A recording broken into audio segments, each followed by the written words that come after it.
Olá, pessoal. Sejam todos bem-vindos à nossa disciplina de embalagem e rotulagem de produtos lácteos no nosso curso de produtor de derivados do leite. Eu já começo pedindo desculpas para vocês, porque o meu vizinho está com reforma. São coisas da pandemia, né? Atividade em casa nos remete a isso, tá bom? Então vamos começar. Hoje a gente vai falar um pouquinho sobre rotulagem dos produtos lácteos. O que é um rótulo, Vitor? É considerado rótulo toda a inscrição que estiver apresentada na embalagem de um alimento. Todo alimento pré-embalado deve ser rotulado.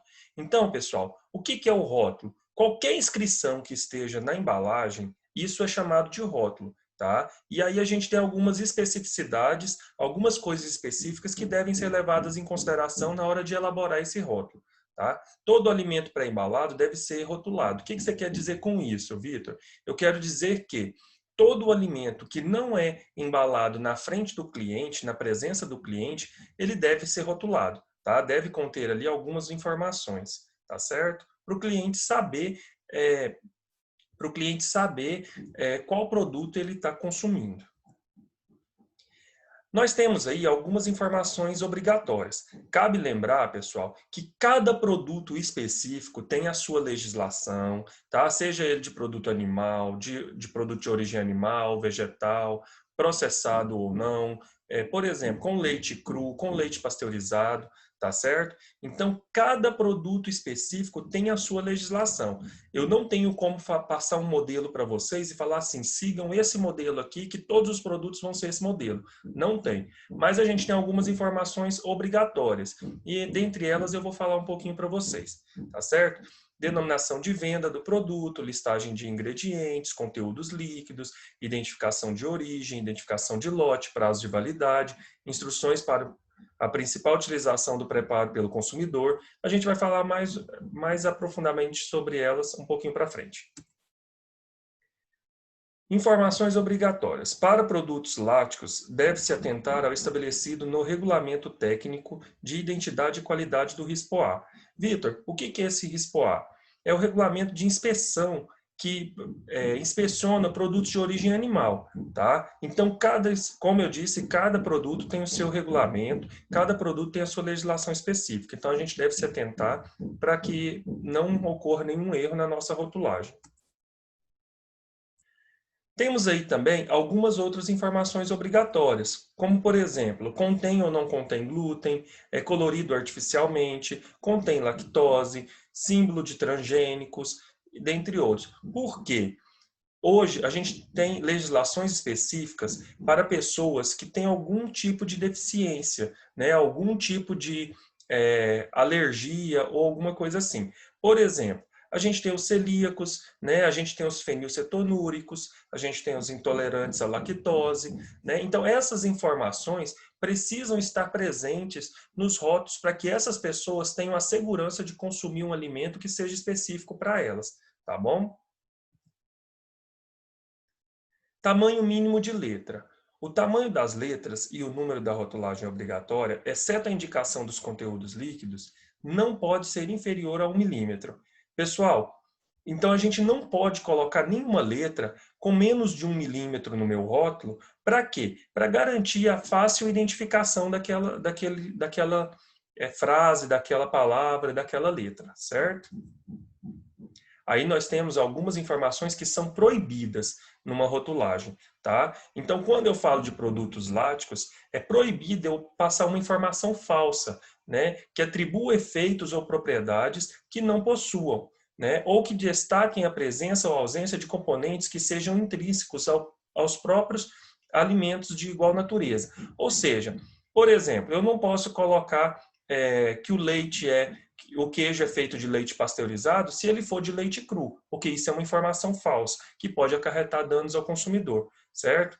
Também é proibido informações que ressalte a presença de componentes que sejam adicionados como ingrediente em todos os alimentos com tecnologia de fabricação semelhante, que ressalte qualidades terapêuticas sob forma farmacêutica, que indique que o alimento possui propriedades medicinais ou terapêuticas, que aconselhe o seu consumo como estimulante para melhorar a saúde e assim por diante. Tá? Então, pessoal, eu não posso colocar algum produto lá e colocar uma função terapêutica dele, uma função farmacêutica dele. Por exemplo, sei lá, o produto tal é afrodisíaco, o produto tal cura tal doença, né? Então, isso não pode ser identificado no rótulo. Isso também está dentro de algumas informações proibidas. Nós temos ainda a denominação geográfica. As denominações geográficas reconhecidas não podem ser usadas de alimentos fabricados em outros lugares. Neste caso, quando os alimentos são fabricados segundo tecnologias, características de diferentes lugares geográficos, deve figurar a expressão tipo. Por exemplo, pessoal, um exemplo muito clássico que a gente tem é o queijo tipo mussarela. Tá? A gente sabe que o mussarela mesmo não é feito aqui no Brasil, então quando eu faço a mussarela aqui no Brasil, eu coloco o queijo tipo mussarela. Tá? O queijo mussarela é feito com leite de búfala e tal, então quando a gente faz o queijo tipo mussarela, a gente tem que colocar essa identificação tipo no rótulo, tá bom? E assim a gente tem outras identificações. Hoje mesmo eu estava vendo o jornal, estava falando sobre essa denominação geográfica, né? Por exemplo, quando você tem o queijo Minas artesanal, né, ou queijo Minas frescal, isso só pode ser colocado se for produzido em Minas, né? Se for em outra região do país, eu tenho que colocar queijo tipo Minas frescal, entendeu? Porque não é daquela região.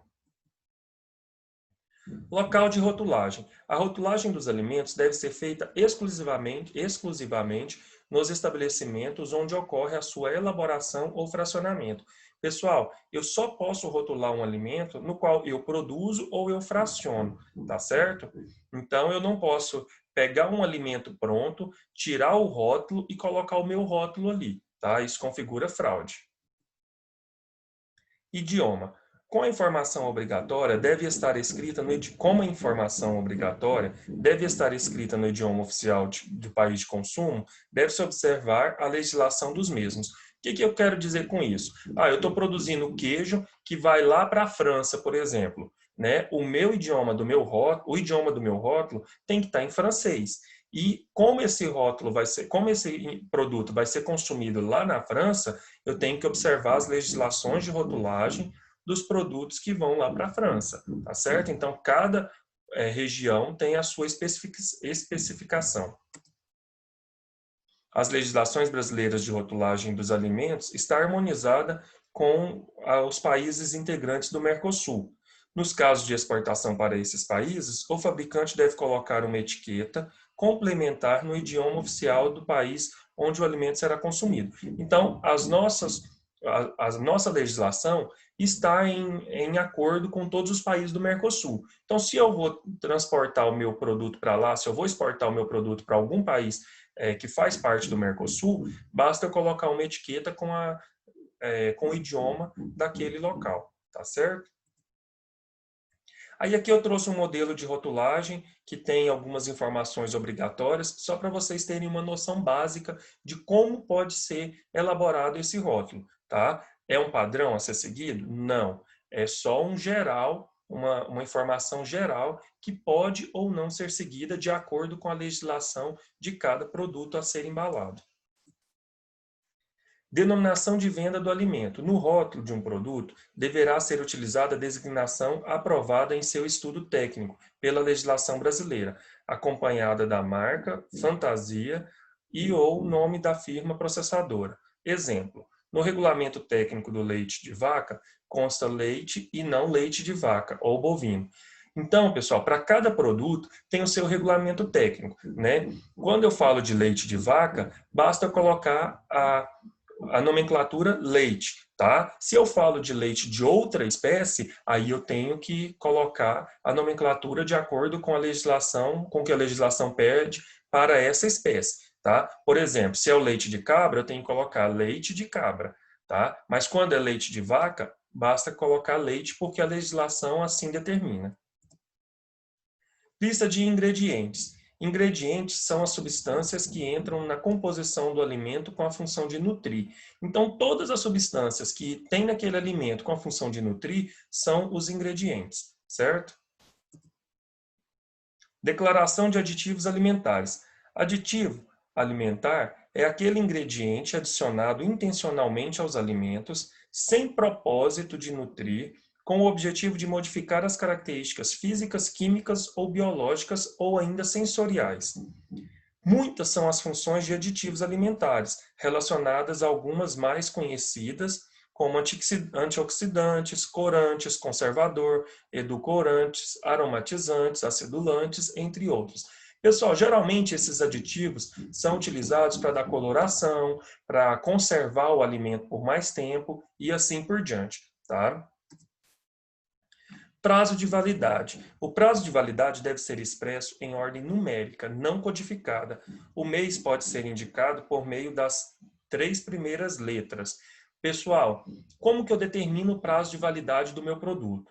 O prazo de validade tem que ser determinado por análises físico-químicas e microbiológicas. Você produz o produto e começa a fazer periodicamente essas análises, até o dia que ele começa a sofrer alterações nesses resultados, tá? Quando ele começa a se deteriorar, a sofrer essas alterações, o prazo de validade é um dia anterior a essas alterações. Claro que isso depois de muitas repetições, muitas análises, você não pode fazer. Você faz 100 queijos por dia, e aí você vai lá e pega um queijo, faz a análise e quer que o prazo de validade seja aquele. Não, tem que ser através de repetições, de a metodologia específica para isso, ok? Conteúdo líquido deverá ser expresso por massa por uma das seguintes expressões: conteúdo líquido, conte líquido ou peso líquido. Então isso, pessoal, faz parte da legislação, tá? Então eu posso escolher uma dessas três para colocar no meu rótulo. Ah, Vitor, e qual que eu escolho? Qual que é mais fácil? Não tem o mais fácil, tá, pessoal? Eu vou analisar de acordo com a característica do meu produto, o tamanho do meu rótulo, tudo isso eu tenho que analisar na hora de elaborar esse rótulo. Identificação do lote. A declaração da identificação do lote no rótulo é obrigatória e possibilita a rastreabilidade da fabricação do produto. Vitor, por que eu vou colocar esse lote no meu produto? Por que eu tenho que colocar esse lote? Porque, pessoal, se der algum problema lá na prateleira do supermercado, eu tenho como rastrear o lote daquele produto. Se for um problema sério, eu posso identificar para onde foi vendido aquele lote de produtos e conseguir absorver de volta, pegar de volta esses produtos do mercado, retirar esses produtos do mercado para evitar problemas futuros, tá certo? Rotulagem nutricional. É toda descrição destinada a informar ao consumidor sobre as propriedades nutricionais de um alimento. Pessoal, a rotulagem nutricional é muito importante, porque ela é que vai dar a quantidade exata de proteínas, de gorduras, carboidratos e assim por diante. O valor diário por quilocalorias, aquelas coisas que a gente faz, geralmente é muito observada por quem está de dieta, tá? Mas a gente tem que colocar, mesmo para pessoas que não estejam de dieta, conseguir observar o que ela está consumindo ali naquele produto, né? Unidades utilizadas na rotulagem nutricional. Aí aqui, pessoal, eu tenho por exemplo, proteína, carboidrato, gordura, quais que são as unidades, tá bom? Eu não vou ficar falando todas elas para não ficar muito longa. Aqui, pessoal, eu resolvi trazer para vocês só alguns modelos de rótulo, tá? São rótulos inspecionados, vocês podem ver que tem o selo de inspeção, seja CIF, seja... Aqui é o CIF, mas pode ser o CISB, pode ser o SIM, pode ser o CIE, tá? Que é o Sistema de Inspeção Estadual, ou SIM, Sistema de Inspeção Municipal, ou CIF, Sistema de Inspeção Federal. Então, quando o seu produto é inspecionado, ele tem que ter o selo de inspeção, tá certo? No mais, muito obrigado. Eu estou colocando o material para vocês sobre rotulagem específica para produtos láticos, tá?